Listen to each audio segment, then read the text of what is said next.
യോഗസ്ഥ കുരു കർമാണി സംഗം ത്യക്ത്വാ ധനഞ്ജയ സിദ്ധ്യ സിദ്ധ്യോ സമോ ഭൂത്വ സമത്വം യോഗ ഉച്യതേ. ഭഗവത്ഗീതയിലെ 2-ാം അധ്യായത്തിലെ 48-ാമത്തെ ശ്ലോകമാണിത്. ഏറ്റവും പ്രധാനപ്പെട്ട ശ്ലോകങ്ങളിൽ ഒന്നാണ് ഇത്. സമത്വം എന്ന ആശയത്തെ ഇത്ര ലളിതമായി വിശദീകരിക്കുന്ന വേറൊരു വരി ഭഗവത്ഗീതയിലില്ല. യോഗസ്ഥ കുരു കർമാണി, യോഗത്തിൽ ഉറച്ചു നിന്ന് കർമ്മങ്ങൾ ചെയ്യുക. സംഗം ത്യക്ത്വ, ഫലത്തിലുള്ള ആസക്തി ഉപേക്ഷിക്കുക.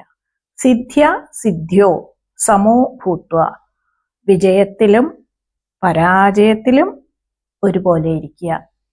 സമത്വം യോഗ ഉച്യതേ, ഇങ്ങനെയുള്ള മനസ്സിന്റെ തുലനാവസ്ഥയെയാണ് യോഗം എന്ന് വിളിക്കുന്നത്.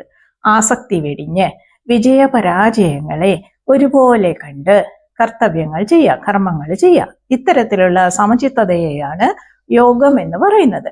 നമ്മുടെ ജീവിതത്തില് സന്തോഷം വരുമ്പോൾ അമിതമായി ആഹ്ലാദിക്കാനും സങ്കടം വരുമ്പോൾ വല്ലാതെ തളരാനും പാടില്ല.